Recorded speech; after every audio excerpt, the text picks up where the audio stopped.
All right, I got some of the procedural level creation working again. So I'll show you how I've got it working. And I'm not saying this is like a complete system. It's not. It's just something I put together maybe a week ago. And it's in a pretty complicated project, so I'm tearing that project apart. So I need to explain how I did it before I do. The key parts here, I've got my basic game kit and version 2, and that's just makes this into a first-person shooter. If I don't have that, then I don't have like anything here really. And I've got a template of empty objects. I don't even need this. Let me get rid of that. Move. Just empty transform objects. This one's got, oh, this is a cube, of course. So that's considered the shape of one floor in this building. And then the basic game kit, the ground level is not at the right position, reset position. Okay. The building and the floor are tagged building and floor, and it won't work without that. So then down here in the ground level, that's the main level floor of my level. I've added this create building script. And that's this one right here, and I'll show you these other scripts in a minute. It says max floors, and let's make that 10. And the floor model, all I did was drag this here. And the vertical spacing, that's the space between the floors. So if I hit go, continue, it made a 10 level cube stack.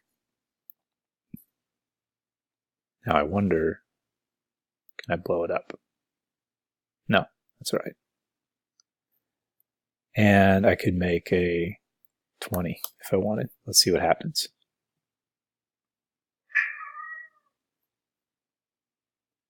Yeah, it's pretty big. Okay, but the distance between floors, I think if I crank that up, the vertical spacing 1.25.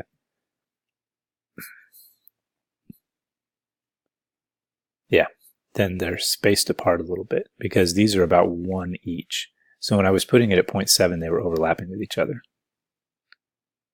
Now,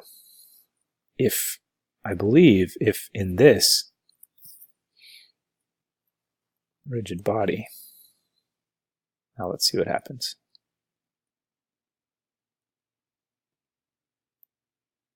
Now they just fall apart. Now so I can see that better, I'm going to move my first person controller closer. I'm going to move it to 20, 20. And this as well. Let's see what happens now. Yeah, cool. But in the process of doing this, I made some mistakes.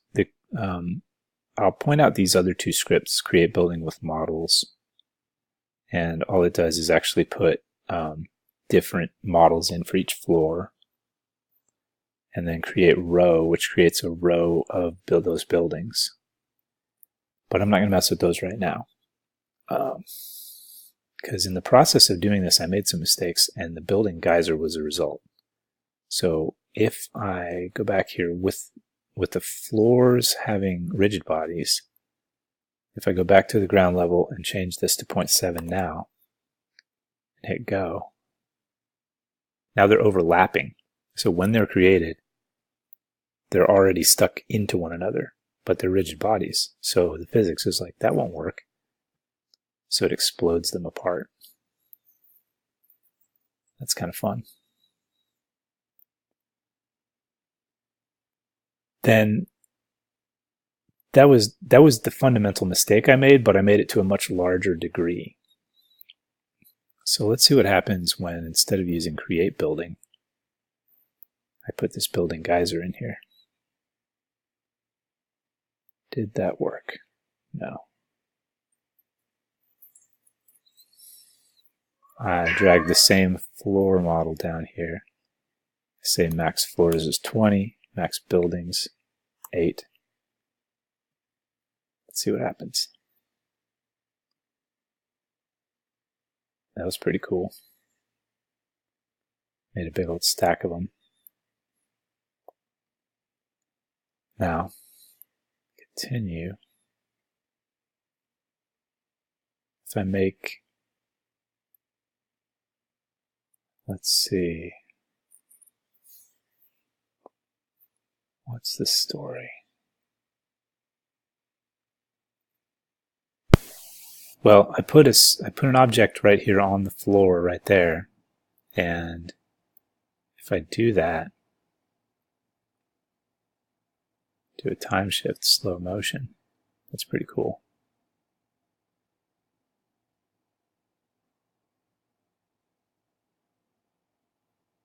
But this one's pretty fun. It's so explosive it sends me flying too.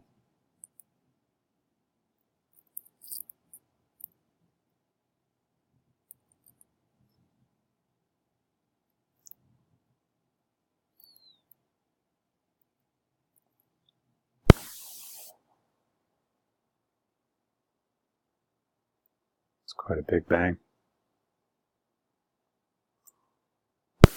Here's a pretty good one. When I put create building, which looks like this,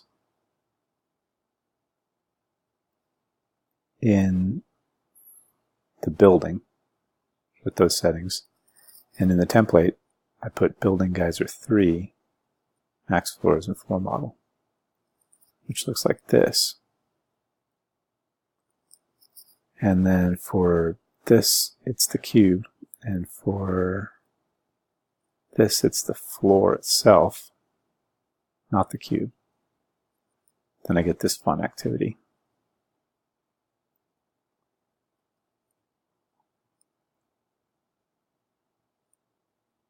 Looks like it's kind of randomly exploding from somewhere else.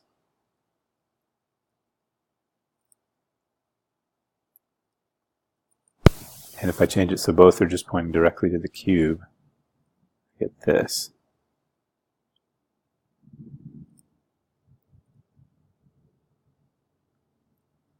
Anytime.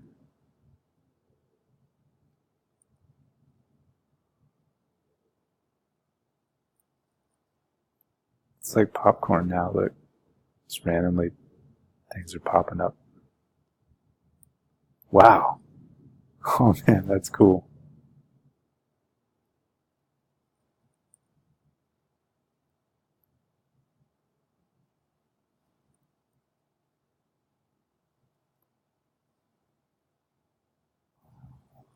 And then there's the classic video that I can't really reproduce right now that I made before.